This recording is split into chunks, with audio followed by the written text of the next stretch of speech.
ومن سيئات أعمالنا من يهده الله فلا مضل له ومن يضلل فلا هادي له وأشهد أن لا إله إلا الله وحده لا شريك له وأشهد أن محمدا عبده ورسوله الذي لا نبي ولا رسول بعده أما بعد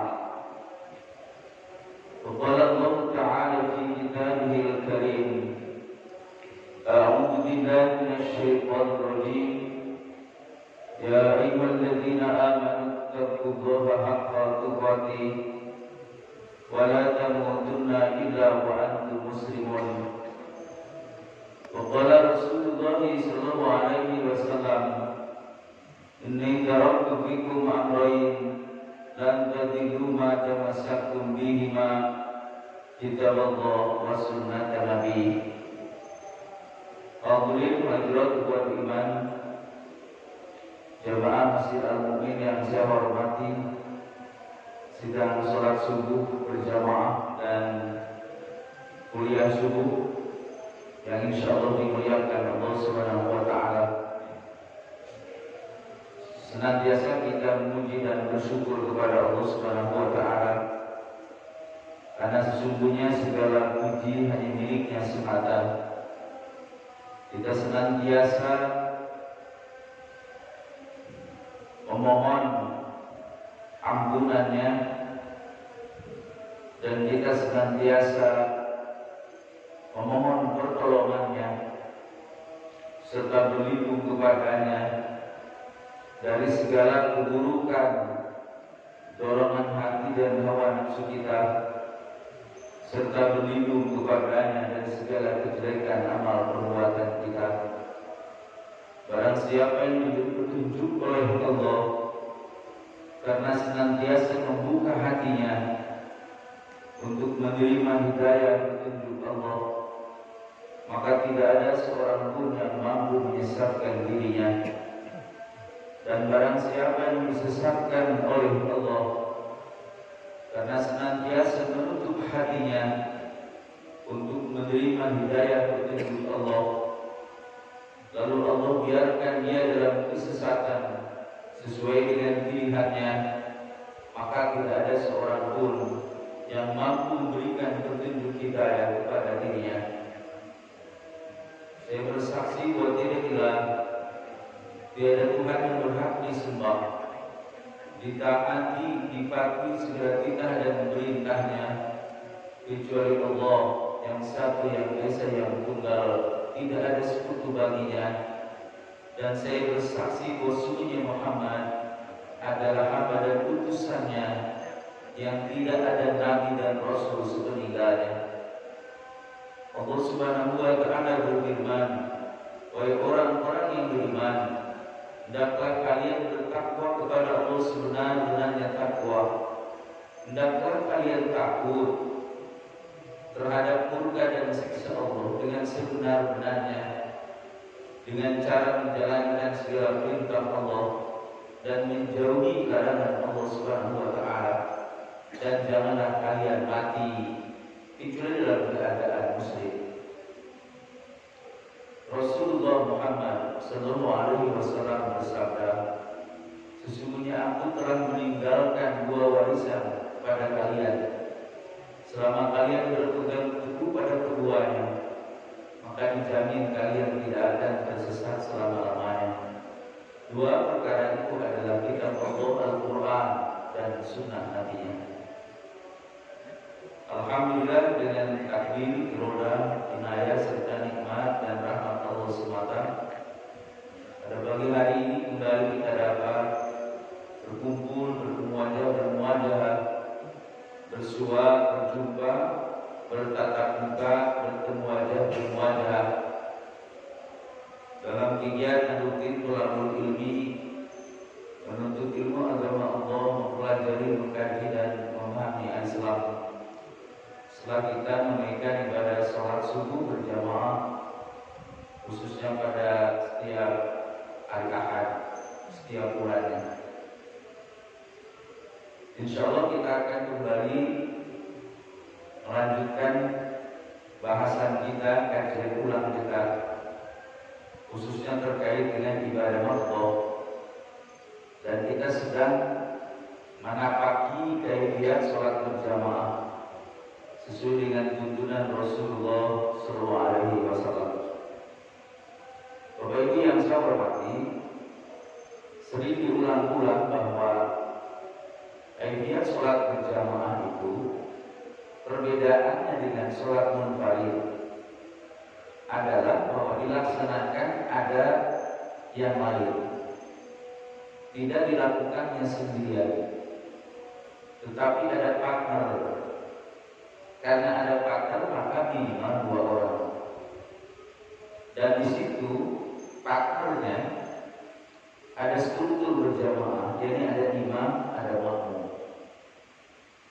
Bagaimana imam? Maka secara umum terkait dengan kaifiyat sholatnya sendiri tidak ada perbedaan dengan kaifiyat sholat sendiri.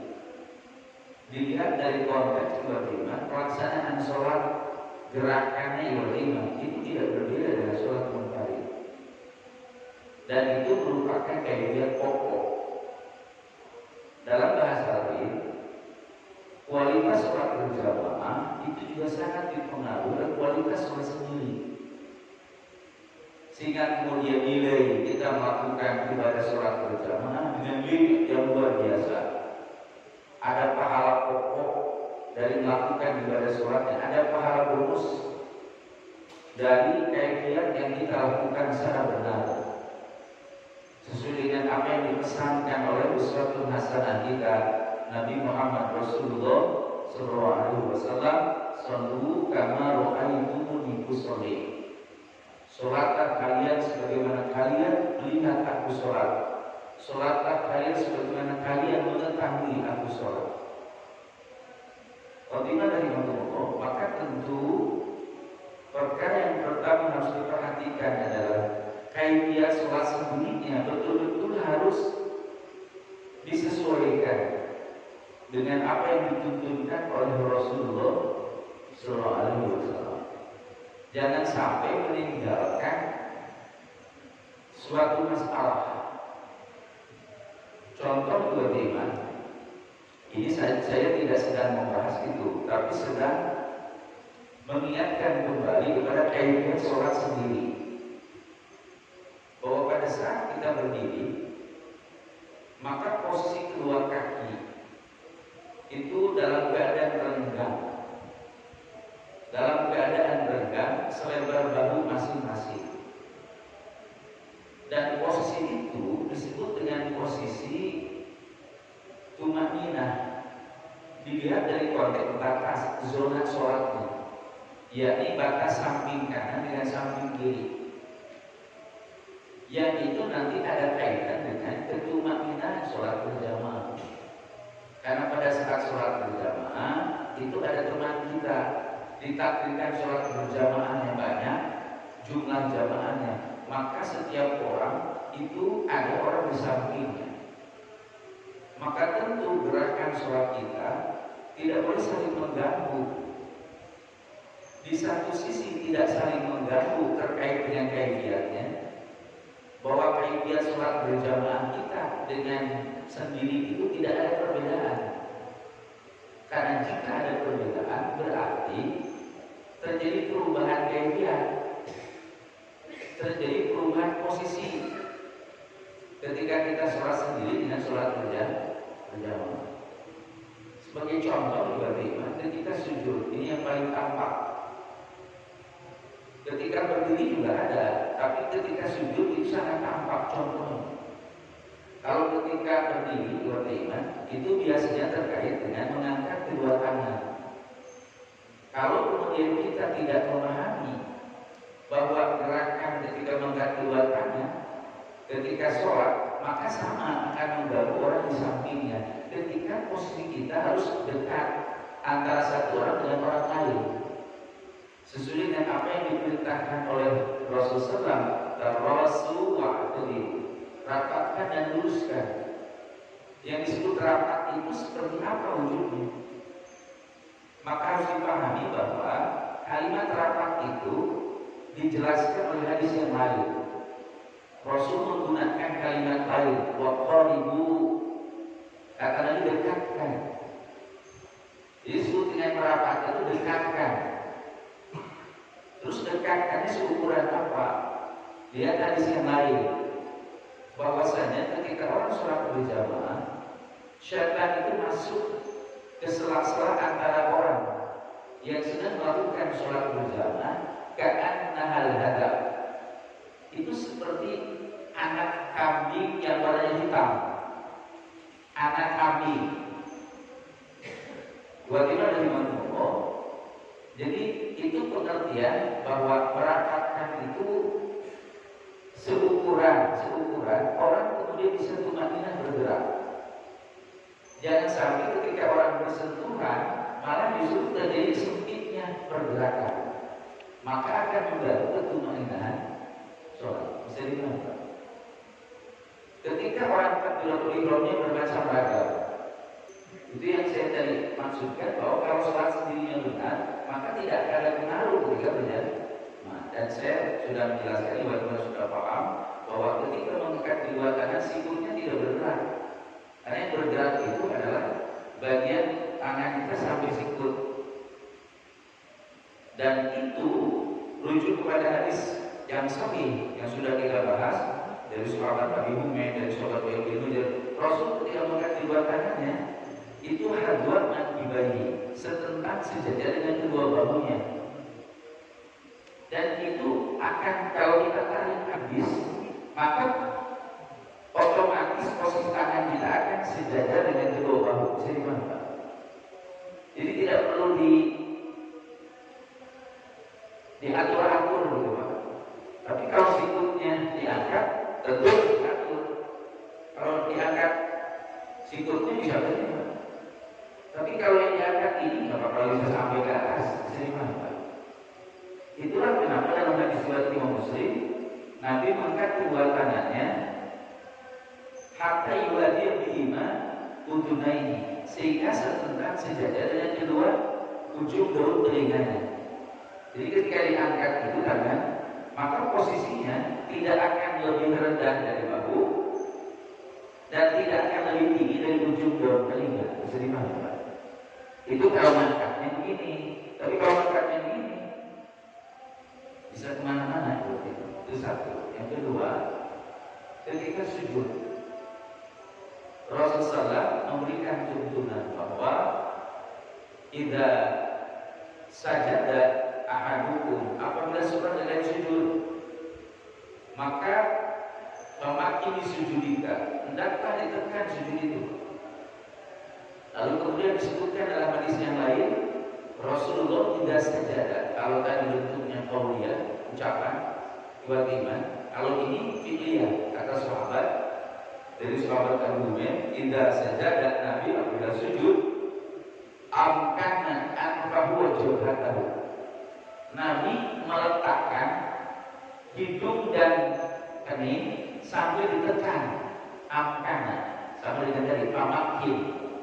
Kalau ini bentuknya bentuk kalimat perintah, kalau ini bentuknya perintah. Tapi kalimatnya sama, famakin dengan amkana. Maka tekanlah, amkana tempatkan sambil ditekan. Jadi ketika sujud, kening dengan hidung nempel dan ditekan, jangan ditahan. Meskipun tangan membantu menahan tubuh, tapi untuk kening itu kokoh posisi utamanya. Dan itu nanti ada hikmahnya, kebaikannya menurut pakar kesehatan. Di antaranya adalah bahwa di kening itu ada saraf kecil yang dia mendapatkan oksigen dengan tekanan. Sehingga kalau ibu dan bapak sujud lama, ketika bangkit itu terasa ada perubahan yang berbeda. Terasa ada sesuatu yang menyegarkan di kepala. Itu karena saraf kecil itu mendapatkan oksigen dari tekanan. Itu menurut pakar kesehatan. Itu hikmah, bukan sebab. Hikmah artinya kebaikan, kemaslahatan dari sebuah cara ibadah yang benar. Bagaimana yang Rasulullah? Lalu kemudian warna yadai anjabai, dan Nabi membukakan merenggangkan kedua sikutnya anjambai dari kedua tulang rusuknya. Nah, bayangkan kalau buat iman ketika buat iman sujud kemudian dibuka kan. Nah, ketika dibuka tentu saja umumnya kita lihat orang ketika sujud itu posisi badan kaki dengan tangan itu lebih lebar kedua tangan. Jadi kalau dibikin bentuk seperti huruf T, bisa dipahami Pak? Jadi ini tangannya, ini badan kaki, tapi tangannya di sini sikutnya, bisa dipahami Pak? Pertanyaan saya adalah, jika sholatnya seperti itu ketika berjamaah bagaimana? Kan tuntunannya adalah dibuka, dilenggangkan. Nah sekarang kalau ketika berjamaah tiba-tiba terus rapat kira-kira situ bisa dibuka nggak? Lalu pertanyaannya, apakah kalau berjamaah boleh jadi begini? Itu pertanyaannya. Kalau ternyata justru begini berarti menyalahi kaifiyah, menyalahi dari tata cara melakukan ibadah sholat. Lalu pertanyaannya, jadi yang harus diluruskan yang mana? Sekali lagi, yang paling pokok adalah kaifiyah sholatnya, bukan soal berjamaahnya, tapi sholatnya sendiri, bahwa menempatkan dan memposisikan tangan itu harus benar, sehingga nanti antara sikut tangan dengan lutut kita itu dan kaki itu sejajar. Kalau ditarik dari lurus dari depan itu sejajar, sehingga tidak saling mengganggu. Nah, kemudian caranya bagaimana? Rujuk kepada hadis. Seperti yang tadi saya sampaikan masih dari argumen bahwa Nabi ketika bersujud beliau meletakkan hidung dan keningnya lalu pun merenggangkan kedua tangan dari kedua rusuknya doa dan kemudian meletakkan yakni yadaika wa mankibai, yakni kedua telapak tangannya itu setentak sejajar dengan kedua bahunya. Jadi antara mengangkat kedua tangan ketika sholat dengan menempatkan tangan ketika sujud sama posisinya, yakni setentak sejajar dengan kedua bahu. Berarti kalau begitu, ketika kita mengangkat begini, maka ketika sujud pun posisinya begini, bukan begini. Jadi mana Pak?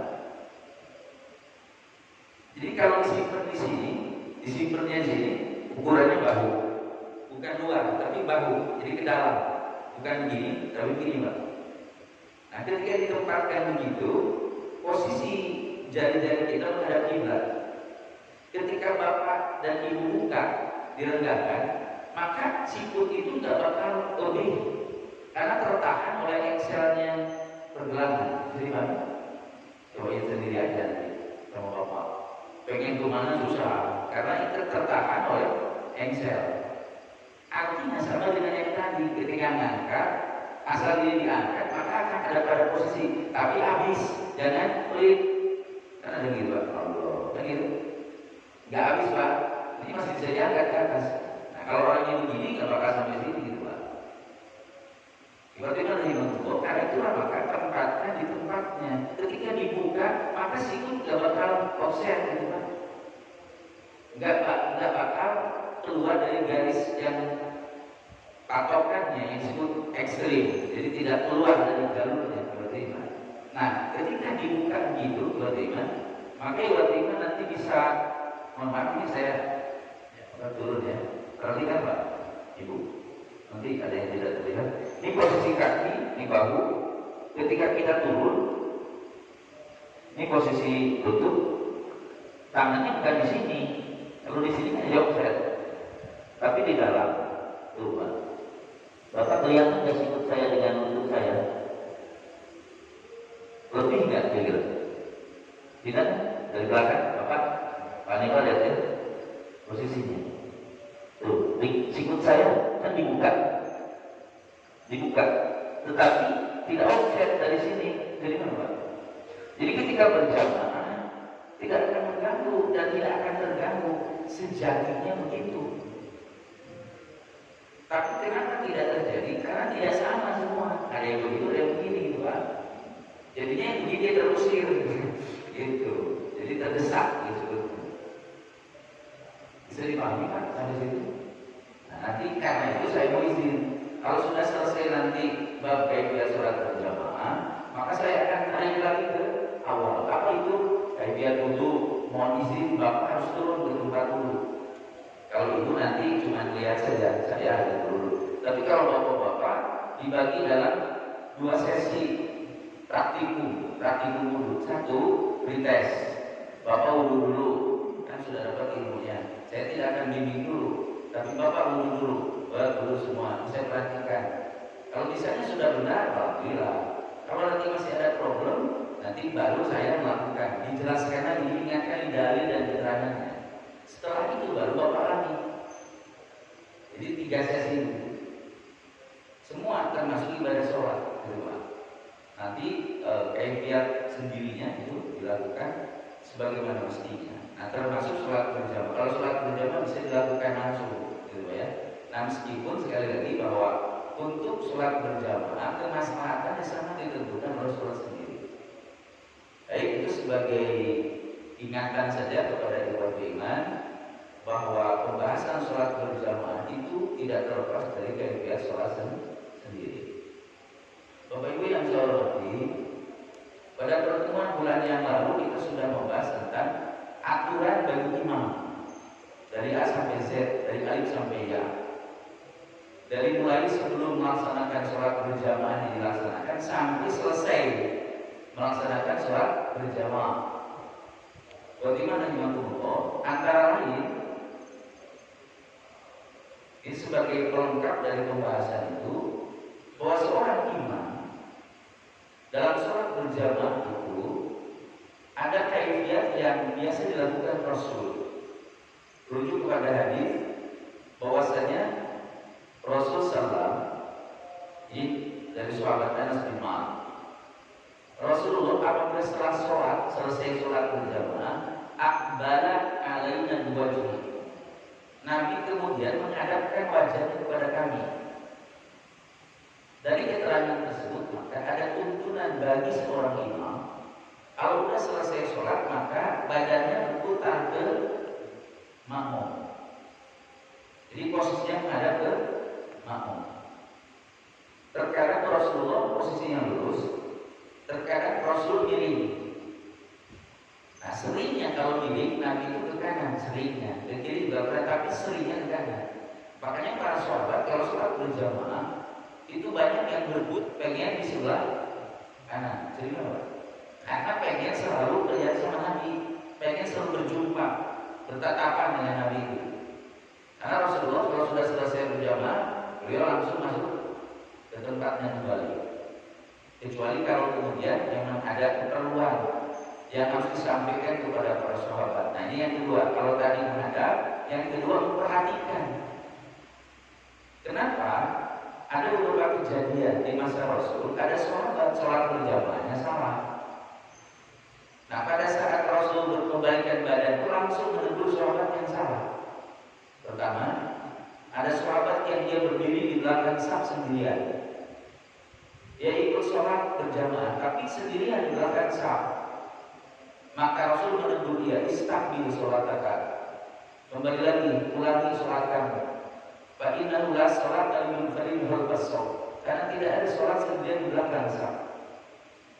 Nah, karena yang lain sudah sholat, yang ini dianggap oleh Rasulullah harus diulangi, batal sholat berjamaahnya, gitu Pak. Nah, karena dia sendiri, maka Nabi menawarkan kepada sahabat lain yang sudah sholat, ala rajulun yatasaddaqu ala hada. Ada dari antara kalian yang sudah sholat yang mau bersedekah kepada orang ini, fayusalli ma'ahu, lalu kemudian sholat bersamanya, sehingga orang yang tadi itu tetap bisa berjalan. Nah, jadi banyak. Itu contoh dalil keterangan tentang sholat berjamaah yang wajib dengan yang sunnah atau sebaliknya. Karena kata Rasulullah, bagi yang sudah sholat lalu menemani teman yang tadi itu nafilah, itu sunnah, kata Rasulullah. Nanti kaifiatnya nggak sama dengan orang yang tadi keliru, Pak. Kalau yang tadi keliru kan dianggap belum sholat, maka setelah sholat dia berzikir misalnya. Kalau yang ini nggak perlu, gitu. Kalau dia sudah berdiri begitu. Jadi cuma menemani dia sholat berjamaah. Bisa dipahami? Nah itu imam Rasulullah itu menegur sahabat. Yang kedua, ada beberapa sahabat kejadian. Salah satunya Abu Bakar. Seorang sahabat namanya Abu Bakar, bukan Abu Bakar, Abu Bakar. Abu Bakar itu tadinya seorang hamba sahaya, lalu dimerdekakan. Ia ketika itu terlambat datang sholat berjamaah. Pada saat kemudian sampai di masjid, berada di pintu masjid, dia barokah, dia ruku di pintu masjid. Dan pada saat Nabi, Nabi sedang ruku, barokah, lalu dia ruku. Qabla an yasila yasaf, sebelum sampai ke saf. Jadi takbir di pintu langsung ruku, Pak, karena Rasul sedang ruku. Lalu kemudian berjalan masuk ke saf dalam posisi ruku. Selesai sholat, Rasul tanya, siapa yang melakukan tadi seperti itu? Rasul tahu ada sholat yang terlambat terus melakukannya seperti itu. Maka kata Rasulullah, zadakallahu hirsan wa la ta'am. Semoga Allah menambah semangatmu untuk mendapatkan sholat berjamaah, tetapi kelakuan tadi yang diulang. Lalu kemudian di keterangan lain, Rasul tuntunan sholima adrokta waqdi masabakoka. Itu diucapkan Nabi karena Bapak bisa bayangkan orang ruku kan masuk ke saf, tentu badan itu beratnya ke bawah. Ketumpuan berat ke bawah, maka ketika jalan akan membuat berisik. Jadi kedengaran tuh pak itu kan masuk ke saf itu. Maka kemudian Rasulullah mengajarkan kepada para sahabat, idza ataytumus shalah, ini hadis lain, tapi aturan sama dengan kejadian itu. Apabila kalian mendatangi sholat, fa'alaikum bis-sakinah wal waqar. Hendaklah kalian tenang, jangan bikin berisik. Terus, fama adraktum fasallu, wa ma fatakum fa'timu. Kalau ente itu sudah ketahuan memang terlambat, maka tenang maksudnya. Solusinya ada, kata Rasulullah, fama adraktum fasallu. Apa yang kalian dapatkan bersama imam kerjakan. Wa ma fatakum fa'timu, yang tertinggal sempurnakan. Itu solusinya, kata Nabi. Maka kepada sahabat Abu Bakar Nabi bilang, sholli ma adrakta waqdi ma sabaqaka. Lakukan apa yang kamu dapatkan bersama imam, waqdi ma sabaqaka, dan tunaikan yang tertinggal. Tiba-tiba dari Imam Bukhari, saya tidak akan terlalu panjang menjelaskan itu, karena nanti hadis ini dijadikan dalil oleh sebagian para ulama tentang dapat ruku, dapat rakaat. Jadi kalau ada orang sholat berjamaah, dia dapat ruku imam, maka rakaat dapat. Nah dalilnya itu oleh sebagian para ulama. Tapi sebagian yang lain tidak begitu menyimpulkannya. Nanti pembahasan lain. Waktu itu dari Imam Bukhari sekedar warming up gitu ya. Jadi kalau dia ada tanya ya, karena kalau dijawab bisa bersungguh lagi gitu maksudnya pembahasannya. Tiba-tiba dari Rasulullah. Kemudian dari apa yang disampaikan Rasul itu, Rasul tahu bahwa Abu Bakar itu tujuan berbuat begitu baik, jadi dia sudah terlambat, dia nggak mau sampai kemudian terlalu lama terlambatnya. Bukan soal dapat rakaat atau tidaknya. Kalau bahasa kita Pak, nanti lagi jangan kayak gitu, gitu Pak. Bedanya dengan yang tadi, kalau yang ini jadi tegur, tuh kamu sempurnakan sholat tidak? Maksudnya nanti lagi kalau kayak gitu jangan kayak gitu. Nah, sedangkan yang tadi langsung ditegur dan langsung harus ada ibaratnya, harus diganti. Kalau yang tadi, itulah cara Rasul menegur sahabat Pak. Yang ketiga, waktu ada Rasulullah, para sahabat ketika awal-awal melakukan sholat, mereka kalau sholat itu ngobrol. Rasul sedang mengimami, mereka ngobrol Pak sama teman di sampingnya itu. Itu tadi kamu jual kain sama pembeli berapa satu yang beli dijual itu Pak? Jawab, ngobrol. Malu kan pedagang Pak, sahabatnya pedagang nih, ngobrolnya dagangan Pak. Gitu. Selesai sholat Rasul bersabda, la tasbusuan min kalamin nas. Tidak boleh sholat dicampur dengan obrolan, kata Rasulullah. Nah, ketika itu Nabi nggak bilang, kamu batal sholatnya lah, nah. Tapi Nabi dengan warning itu, nanti lagi kalau sholat yang kayak gitu, jadi enggak. Nah, apa yang saya sampaikan barusan itu nanti menjadi salah satu dalil untuk menjawab hadis yang Abu Bakar tadi, cara berpikir. Tapi nggak sekarang. Bagaimana dari Rasulullah? Nah itu adalah beberapa peristiwa di mana Rasulullah setelah sholat itu menghadap ke makmum, dan ketika ada peristiwa yang harus diluruskan, maka Nabi langsung luruskan. Tidak ditunda, tidak dihentikan, Pak, tapi langsung ketika itu disampaikan di Quran. Kemudian selanjutnya, manakala imam itu ketika sholat ada kekeliruan, terutama terkait dengan ada rukun sholat yang terlewatkan karena lupa, misalnya lupa tasyahud awal, maka ketika diingatkan oleh imam tetap dia berdiri, maka aturannya adalah makmum harus ikut imam kalau imamnya tetap berdiri. Tapi kalau imamnya ketika bangkit subhanallah terus turun lagi, maka tidak terjadi sujud sahwi nantinya. Nah ini mau tetap berdiri, maka makmum harus ikut. Pas kemudian nanti selesai, ternyata imam itu tidak merasa salah. Misalnya, menurut dia yakin saya sudah kalian pula, sudah tasyahud awal. Nah ketika selesai sholat ini kan sama makmum, Pak tadi nggak tasyahud awal. Terus semua ditanya betul. Sementara imam merasa yakin sudah tasyahud awal. Semua makmum mengatakan lewat tasyahud awalnya. Sudah saat itu kemudian langsung imam memimpin kembali sujud sahwi, memimpin sholatnya dengan sujud sahwi, dan makmum mengikuti. Tuh Pak, sampai sebegitunya. Jadi peran imam itu luar biasa. Nah sekarang kalau ngotot-ngotot tadi Pak Imam itu nggak tasyahud, saya tasyahud itu mau gimana cerita Pak? Itu makmum tuh, gimana ini? Gitu kan? Dia itu nggak mau sujud sahwi Pak. Gitu. Itu solusinya bagaimana? Maka sebagian kalangan ada yang berpandangan bahwa sudah kalau imamnya kayak gitu salahnya buat dia, makmum tidak salah, gitu. Tapi yang kedua ada solusinya, udah angkat imam, biarkan dia aman, terus sujud sahwi dipimpin sama imam yang baru, jadi apa? Sujud sahwinya aja, gitu maksudnya. Bagi makmum itu solusinya gitu Pak. Nah, tapi ada yang mengatakan bahwa cukup, kenapa? Ada salah dia ada, makmum yang nggak bawa. Kan sudah dengan hadis, kalau yang dilakukan imam itu salah, kita yang melakukan yang salah, maka salahnya buat imam. Makmum tidak terbawa salahnya. Nah, tetapi dengan keterangan tersebut justru supaya tidak terbawa salah, sudah makmum melakukan sujud sahwi dengan mengganti imam yang baru. Gitu. Hanya untuk sujud sahwi. Jadi bahasanya kondisi masyarakat.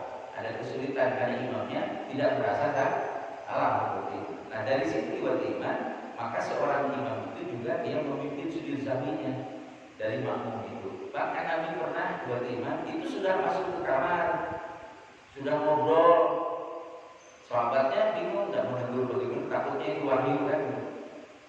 Lalu kata sahabat ya Rasulullah, sholatnya ditambah ya rakaatnya. Gitu. Kenapa ya? Ya tadi Rasul sholatnya 5 rakaat.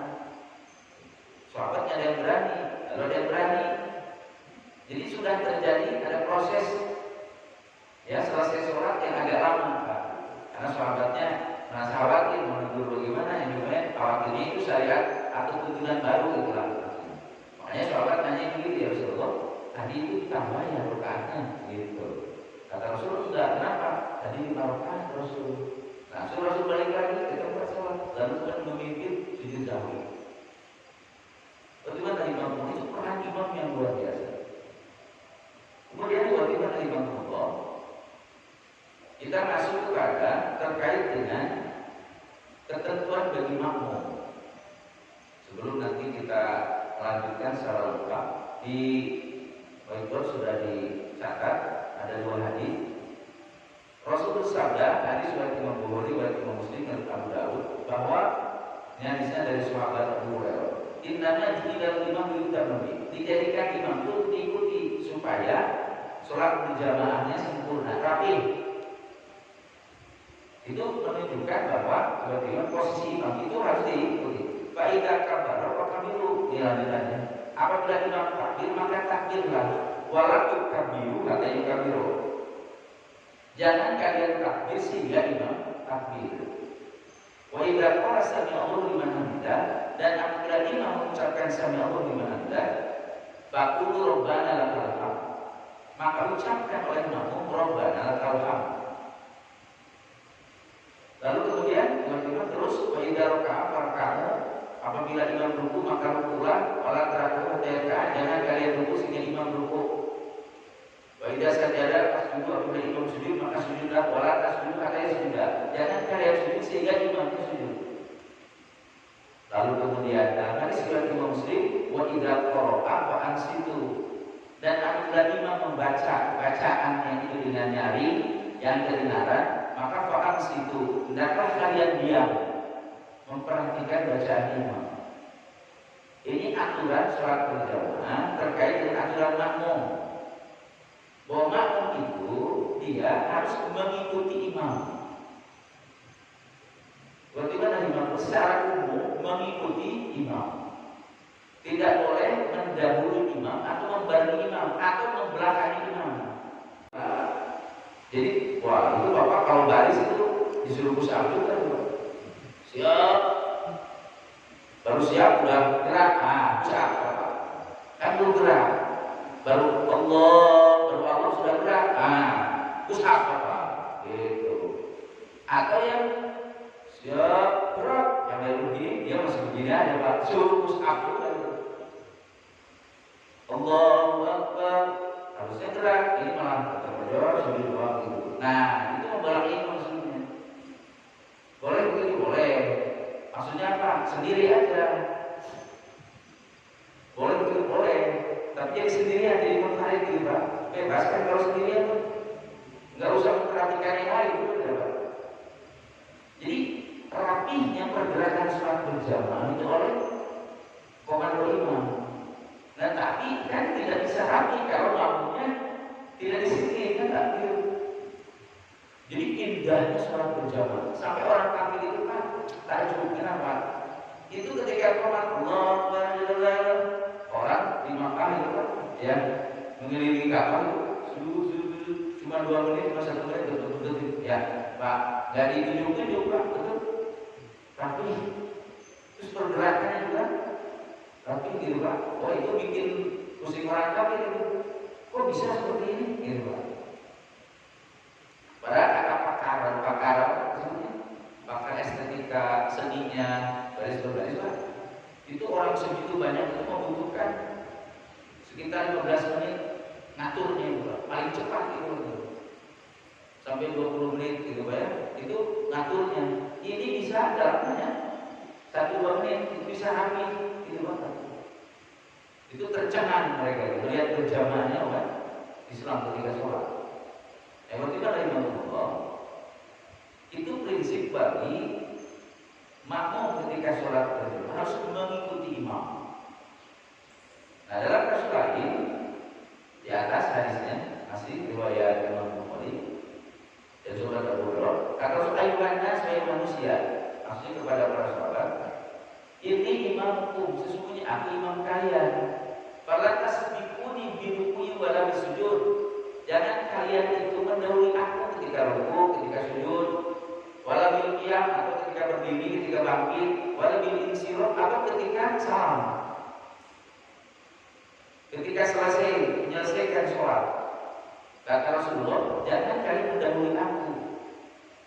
Nah kejadiannya ada sahabat yang mendahului Rasul atau membarengi Rasul ketika sholat berjamaah. Maka dalam hadis yang lain ada dari sahabat Ibnu Umar atau Abu Hurairah juga, riwayatnya dari Imam Nabi bersabda, "Ama yasha ahadukum idza rafa'a ra'sahu qabla al-imam an yuhawwila surat atau surat iman."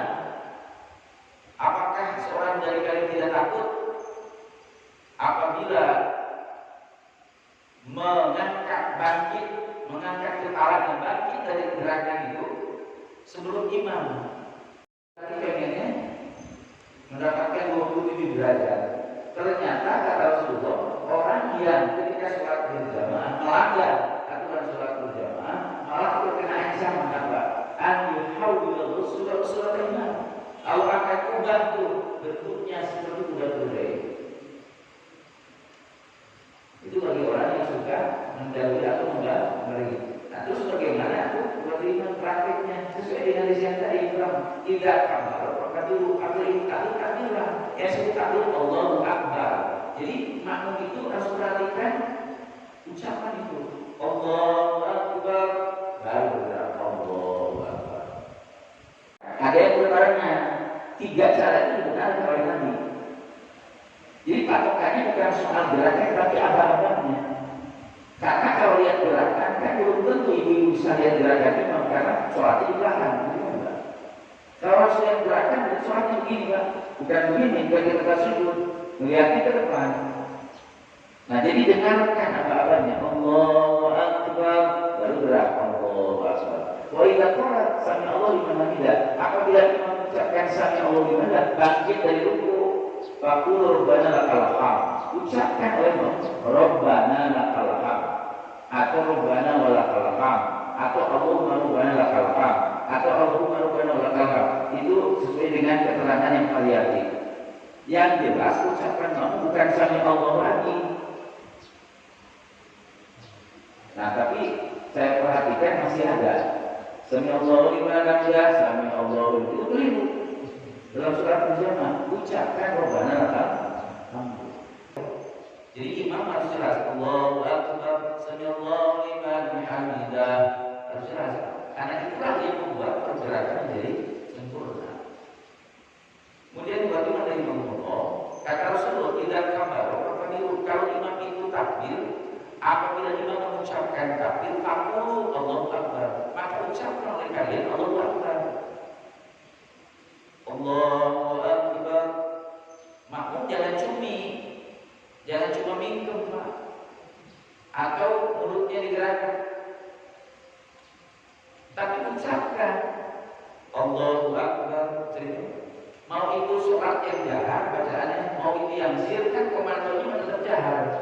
Mau duhur kan sama Pak, Allahu Akbar diduhur. Di maghrib Allahu Akbar sama juga. Terus ada orang bilang, ada seorang ustaz ketika itu hadir, oh itu bukan cuma soal sir sama jahar. Baik, saya bandingkan dengan lain. Ikhwat iman termasuk ustaz, kalau sholat ini takbir gimana? Kan takbir rakaat pertama 7 kali, yang kedua 5. Coba perhatikan, ustaz dari imam Allahu Akbar, terus makmum apa ya? Pasti kedengaran kan kedua, dulu Allahu Akbar. Siapa yang ngajarin? Giliran ketika sholat ini dipersoalkan, bapak makmum mengucapkan Allahu Akbar, Allahu Akbar, Allahu Akbar, Allahu Akbar, kata makmum itu. Tapi kenapa ketika sholat wajib malah tidak terdengar Allahu Akbar? Itu makmum. Jadi ketika sholat berjamaah yang sibuk itu hanya imam. Nah ini kaifiat-kaifiat seperti ini harus diperhatikan. Tidak berarti juga maaf kan suka ada yang mempermainkan, ya dipermainkan. Ya Allah, jadi seperlunya untuk kita menyambut ucapan daripada imam. Termasuk tadi sama Allah juga jawabannya Rabbana. Ketika jahar, apabila membaca wa'il maghdubi 'alaihim waladdallin, faqulu amin. Apabila membaca wa'il maghdubi 'alaihim waladdallin, maka ucapkan amin. Ghairil maghdubi 'alaihim waladdallin. Amin. Itu diucapkan dan dijaharkan. Bahkan Rasul sebutkan ucapan dan suaranya itu lantang. Dan itu luar biasa Pak. Bapak, ibu mengucapkan begitu, mau ibu sama. Sesuai dengan keperluannya. Jadi jangan punya pikiran bahwa ibu enggak disirkan aja kan suaranya aurat. Giliran sholat, giliran aurat, giliran ngobrol bisa kemana-mana ngobrolnya. Kalau suara perempuan itu aurat, berarti jangan ngobrol perempuan itu. Ini mah ada abang sayur ngobrol sama bapak ini berapa itu aurat, itu nggak boleh. Giliran sholat Pak, alasannya aurat itu. Sama saja berarti Pak, ya. Maksudnya tidak ada keterangan mengatakan suara wanita itu aurat. Berarti mana Imam Muhammad sesuai dengan keperluan aturannya begitu, maka makmum perempuan juga sama. Ketika baca amin, amin, enggak perempuan gitu. Ya aturan begitu. Terus keutamaannya apa? Jangan kemana-mana. Nanti kita akan melihat apa keutamaannya ketika seseorang dia membalas bacaan dari Sami Allahu liman hamidah, termasuk membaca amin ketika sholat berjamaah. Tapi inti pokoknya tadi judulnya adalah salah satu aturan makmum. Yang pertama bahwa makmum senantiasa mengikuti imam, jangan mendahului imam atau memberikan imam atau membelakangi imam. Wallahu a'lam bishawab. Qul ada wa astaghfirullah li wa lakum. Demikian dapat saya katakan. Qul ada wa astaghfirullah li wa lakum.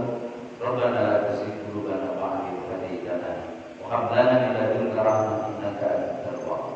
Allahumma arina al-haqqa haqqan warzuqna ittiba'ah wa arina al-batila batila warzuqna ijtinabah. Rabbana afrigh 'alaina as-sabra wa thabbit aqdamana wansurna 'alal qawmil kafirin. Rabbana hab lana min azwajina wa dhurriyyatina qurrata a'yun waj'alna lil muttaqina imama. Rabbana atina fid dunya hasanah wa fil akhirati hasanah wa qina adzabannar. Walhamdulillah.